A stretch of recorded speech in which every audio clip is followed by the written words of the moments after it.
The old house sat quietly at the edge of the lake, half covered in ivy and half forgotten by the world. Mornings there were always gentle soft mist, drifting light, and the sound of water touching the wooden pier like fingertips on piano keys. Inside, Ethan Ward sat by the window that overlooked it all, a fountain pen resting between his fingers. The paper before him was blank except for the first two words. Dear Clara. He stared at them for a long time. The ink had begun to dry. Outside, autumn leaves swirled through the yard, whispering secrets he couldn't bring himself to say aloud. The air carried the scent of pine and something older, nostalgia, perhaps, or the memory of what might have been. He sighed, rubbed his thumb along the edge of the page, and began to write again. Dear Clara. I don't know how to begin, except by saying that I miss you, though we never really had the chance to know each other the way I wanted to. You were sunlight in a gray city. I was the man who stood too long in the shade, afraid to step closer.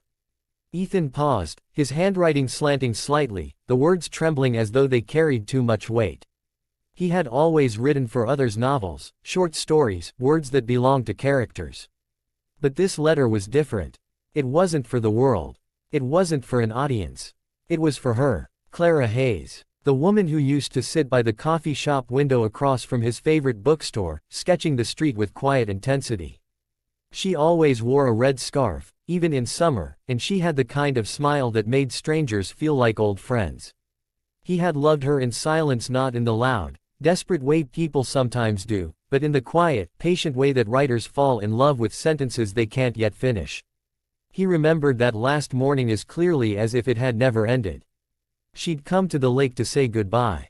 Her art scholarship had been accepted overseas. Paris, the city of light. You'll write to me, won't you? She'd asked, standing by the pier, her hair glowing gold in the sunrise. Every day, he'd promised. But when she left, he never wrote. He had picked up his pen 100 times, but words never felt enough. What could he say that wouldn't sound like goodbye all over again? Now, years later, the house was silent except for the scratch of ink on paper. Clara, I have carried your name like a bookmark in every chapter of my life. Even when I tried to move on, your memory stayed open between the pages. He smiled faintly, a trace of regret flickering in his eyes. He knew he wouldn't send this letter. It was too late. It was for him, not for her, a confession meant only for the lake and the wind. Evening settled quietly. Ethan sealed the letter in a small envelope, pressing the paper flat with steady hands. He wrote her name on the front, Clara Hayes, in his familiar looping script, and then slipped it into the drawer of his writing desk, beneath old notebooks and photographs. He thought of burning it once. Then thought better of it. Some words were not meant to be erased. The lake shimmered outside, reflecting the silver moon. It felt as though the water was listening, holding his secret gently, like a friend who promised not to tell. Ethan leaned back, closing his eyes. He felt lighter than he had in years. He whispered into the quiet. Good night, Clara. The room stayed still, but the reflection on the lake seemed to move as if something, somewhere, had heard him. When morning came, the house was filled with golden light. A half-finished cup of tea sat cold on the table. The letter remained in the drawer, untouched, unsent but alive. That day, the postman knocked. He'd come to deliver a small parcel from overseas.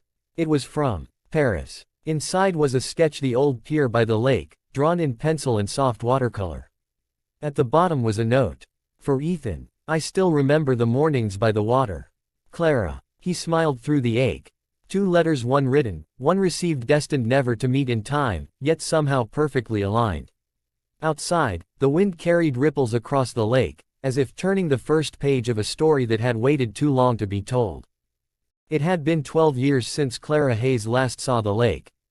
The road leading to it hadn't changed much, still lined with whispering pines and the occasional wildflower that dared to bloom in the cracks of the path. The water shimmered in the distance, calm and endless, as if time had been holding its breath since the day she left. Her taxi slowed before the familiar gate. The house looked smaller now, older, lonelier, wrapped in ivy and memory. Clara stood there for a long moment before walking up the steps. The key, miraculously, still fit the lock. The smell hit her first, cedarwood, faint dust, and the unmistakable scent of old paper. Ethan's house had always smelled like stories. And though he was gone now, it felt like he'd just stepped out for a walk. She ran her fingers over the worn desk, the fountain pen, the cracked mug beside the window. Then she noticed the drawer, half open, as if waiting. Inside, beneath old manuscripts and notes, lay a small sealed envelope. Her name was written across it in the looping script she knew too well. Clara Hayes. She sat down slowly, her breath catching in her chest. Her hands trembled as she broke the seal. The letter inside was dated October 7, 2013, the year she had left for Paris. She began to read. Dear Clara, I don't know if I'll ever have the courage to send this. But I need to write it, because silence has been louder than my heart can bear. You once told me that art is what remains when everything else fades. I hope this letter, even unread, might become that, something that remains. You were the light that taught me how to see again. Tears blurred her vision halfway through. She set the letter down gently and stared out the window, at the same lake where he used to stand, waiting for the world to come back to him. Ethan, she whispered, you should have sent it. Her voice broke softly in the empty room. For days, Clara stayed in that house, moving through its rooms like a ghost retracing her own footsteps. She found sketches she'd drawn of him, the ones she thought she'd lost, tucked between pages of his unfinished manuscripts. He had kept everything. One night, she sat by the pier where they had last said goodbye. The moonlight shimmered on the surface, calm and forgiving. She remembered his words, every day. He had never written her, but he had written for her, in every story, every line, every piece of his heart pressed into paper. And though she'd lived a full life, exhibitions, success, admirers, something had always felt incomplete, like a chapter left unfinished. That night, she painted again, the first time in years. On her canvas appeared the figure of a man standing by the water, a lantern glowing faintly in his hand. The lake shimmered beneath a crescent moon, and his eyes were fixed on the horizon. She called the painting, the letter he never sent.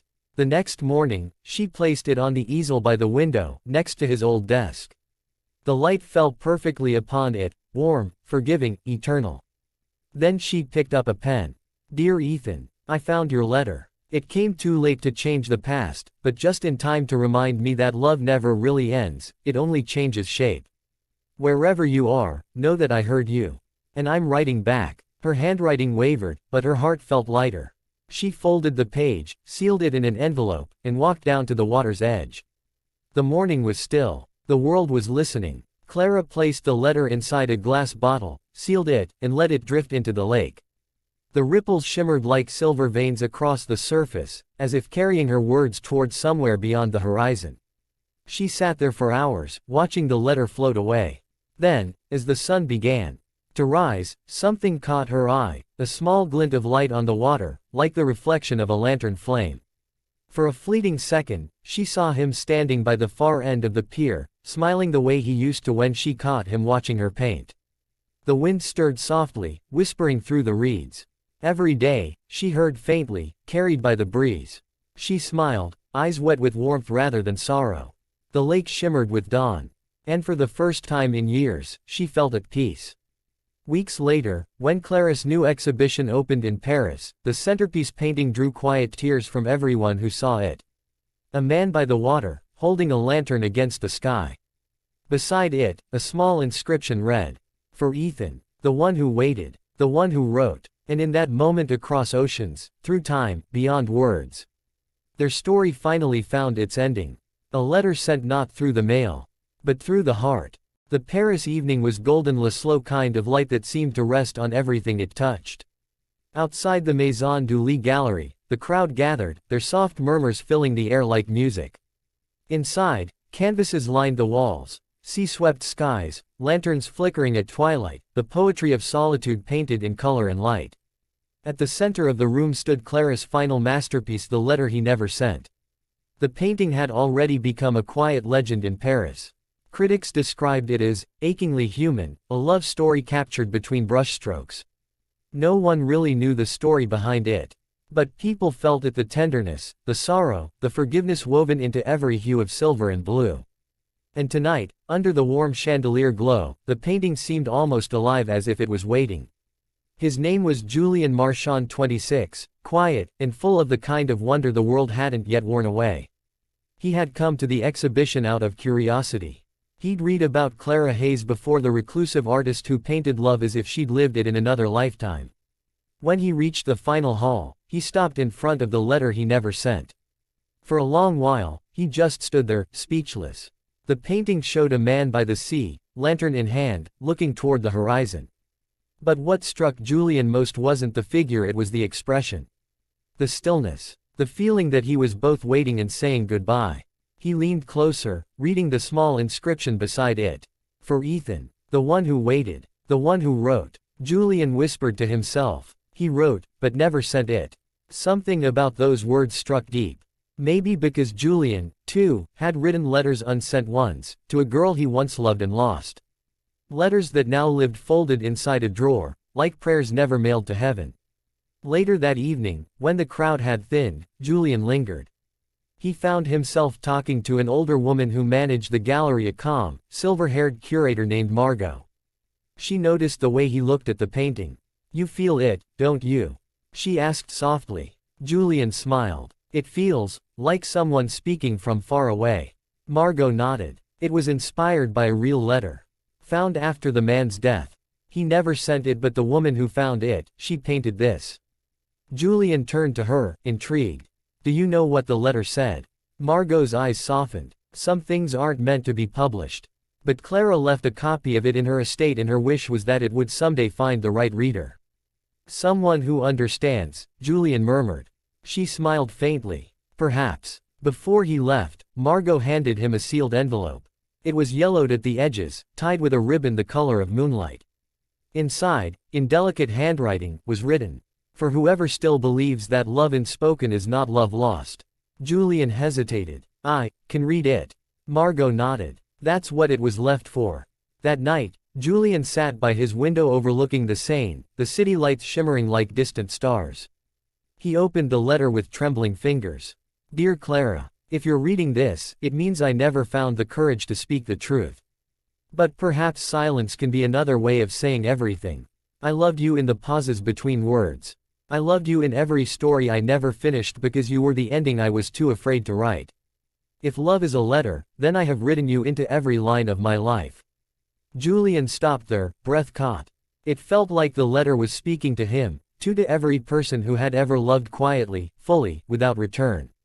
He looked out the window at the dark water of the Seine and whispered, "You did send it, Ethan. Just not in the way you thought." Weeks passed. The exhibition closed, but Julien couldn't let go of the letter. It began to haunt him gently, beautifully. He started to write again. A novel, at first untitled, then named after the painting, the letter he never sent. But his version was different. It imagined that somehow, the letter reached her before it was too late. That love, even delayed, could still change everything. When he finished the last chapter, he sealed the manuscript in an envelope and addressed it not to a publisher, but simply, "For anyone still waiting by the sea." A year later, when the novel was published, it found quiet success. Readers across the world wrote letters to lost loves, to themselves, to the people they'd never had the courage to tell the truth to. And somewhere, in the soft stillness between ink and sky, it felt as though Ethan and Clara were smiling. Their story had lived again, not through the words they exchanged, but through the hearts that finally understood them. On the anniversary of the exhibition, Julien visited the lake where it had all begun. The water was calm, silvered by moonlight. He placed a single letter inside a glass bottle and let it drift. To Ethan and Clara, "Thank you for teaching me that some letters don't need to be sent, they just need to be written." As the bottle floated away, a soft wind stirred, and for just a moment, Julien thought he saw two figures by the far pier, a man holding a lantern, and a woman beside him, her hand resting over his. Then the wind quieted. The lake shimmered like memory. And somewhere, perhaps beyond time, a story that began with silence found its voice. A year had passed since Julien released the bottle into the lake. He'd returned to Paris, to his small apartment overlooking the river, still writing, still chasing stories. The success of his novel had been modest, but deeply personal. Readers didn't just read it, they felt it. Letters began to arrive from around the world, messages from people who had never written before. Some were confessions, some goodbyes, others simply thank yous. He kept them all in a wooden box by the window, calling it the Echo Collection. And yet, even surrounded by all those words, Julien often found himself thinking of Ethan and Clara, two souls he'd never met but somehow carried within him. It was a gray morning in February when the letter arrived. The envelope was light blue, the handwriting elegant and deliberate. It came from a seaside village in Cornwall, no return address, just a single line written on the back. For the one who believes in letters that never arrive. Julien smiled softly. He opened it and began to read. Dear Julien, your story found me by accident, or perhaps by design. My name is Isla. My grandmother was Clara Hayes. When she passed away, we found among her things a painting of a man by the sea and a single envelope addressed, for Ethan. It was empty. She said she'd already sent the letter in her own way. But last month, while clearing out her attic, I found a glass bottle washed ashore. Inside was a note signed by you. You wrote, some letters don't need to be sent, they just need to be written. I wanted you to know, it reached us. The story came full circle. With love, Isla. Julien sat motionless, the letter trembling in his hands. The bottle, his bottle, had found its way across the sea, across time, to the granddaughter of the woman whose love had started it all. He felt something shift in his chest, that quiet, sacred stillness of fate aligning like constellations. Months later, Julien found himself standing on the same pier that had once held Ethan, then Clara, and now him. Cornwall's coastline was wild and breathtaking, waves curling like ribbons of memory against the rocks. Isla was waiting there, holding a small box tied with silk.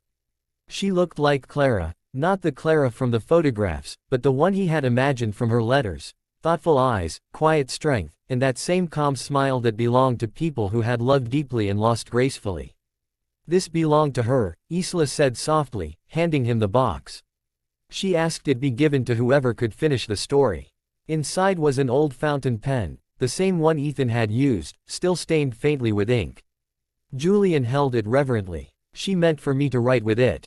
Isla nodded. She said stories never end, they just find new hands. That evening, as the sun melted into the horizon, Julien sat at the edge of the pier and began to write. Dear Isla, thank you for carrying her memory, and for finding me. Maybe this was always meant to happen. Ethan's words found Clara, Clara's art found me, and now my story has found you. This pen feels like it remembers everything, the pauses, the heartbreaks, the silences that made the words matter. And maybe, in writing with it, I'm not just finishing their story, I'm continuing it. Love doesn't end when it's unspoken. It becomes what we pass on, in stories, in kindness, in the quiet courage to write one more letter. Yours, Julien. He sealed it in an envelope and placed it beside the lantern that flickered next to him. The sea breeze lifted his hair, and for a moment, he could almost see them, Ethan and Clara, standing at the end of the pier, watching the sunset with quiet smiles. Isla found the letter the next morning, resting beside the lantern. Read it under the pink light of dawn, tears shimmering like the tide. She didn't send it. She didn't need to. Instead, she placed it inside the same glass bottle her grandmother had kept, sealed it tight, and let it drift out into the sea. As it floated away, the horizon glowed, a perfect blend of gold and blue. Somewhere beyond that horizon, she imagined Ethan and Clara walking hand in hand, their story at peace, their love unforgotten. And back on the pier, Isla whispered, for all the letters we never send, and for all the love that still finds its way. Years later, a fisherman off the coast of Lisbon found a glass bottle in his nets. Inside was a letter, edges worn, ink faded, but still legible enough to read. For whoever finds this, love is never wasted, it always reaches the shore. He smiled, tucked it into his coat pocket, and looked out toward the sunrise. In the small museum by the sea, visitors still come to see Clara Hayes's painting, the letter he never sent. Beside it now hangs a second frame, added years later, a printed page from Julien's novel, with the inscription beneath it. For everyone who ever wrote but never sent it, this is your letter. The sea whispers outside, as if still carrying stories across time. And somewhere in that endless rhythm, the words remain, not lost, not forgotten, just eternal. Because sometimes, the letter we never send, becomes the one that changes everything.